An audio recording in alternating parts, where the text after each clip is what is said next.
Once upon a time, in a vibrant forest full of shimmering greens, radiant blues, and glowing yellows, an unimaginable tragedy struck. One morning, the forest woke up, colorless. The leaves were no longer green, the flowers lost their brilliant hues, and even the sky was a dull gray. In the heart of this colorless world, a small golden-tailed fox named Luna sat puzzled. Her tail, once glowing like sunlight, was the only thing that still held its color. Luna was no ordinary fox. Her tail carried ancient magic, passed down through generations. As Luna wandered through the lifeless forest, she met a talking flower, Petal, whose petals had turned white.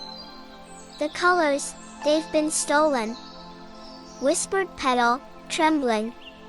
"It's the shadow beast. He lives in the Cave of Echoes and thrives on stealing light and joy."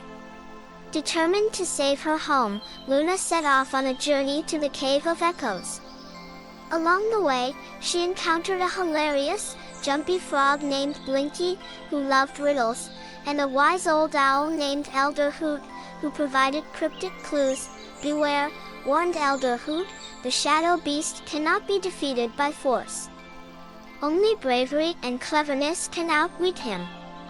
When Luna finally reached the cave, it was as dark as midnight. The shadow beast loomed, a massive figure made of swirling shadows.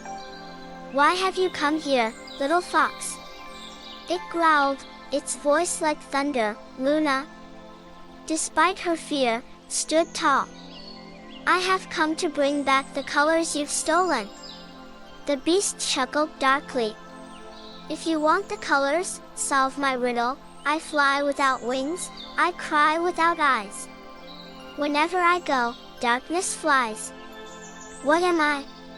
Luna thought hard, her tail glowing brighter with each second. Then, she smiled. "You are the wind. It flies, it whistles, and chases away the shadows." The shadow beast roared in frustration. "You are clever, little fox, but the colors are mine."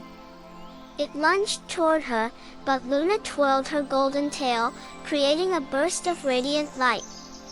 The shadows melted away, and with a brilliant flash, the colors returned to the forest. The flowers, the trees, and even the sky rejoiced, bursting with their original vibrant hues. Luna's bravery had restored life and joy to her home. From that day forward, Luna was hailed as a hero. The animals of the forest celebrated her courage, and Elder Hoot proclaimed her the keeper of colors. And so, the golden-tailed fox became a legend, reminding everyone that even the darkest shadows can be chased away by light, cleverness, and a little bit of courage. The end. My name is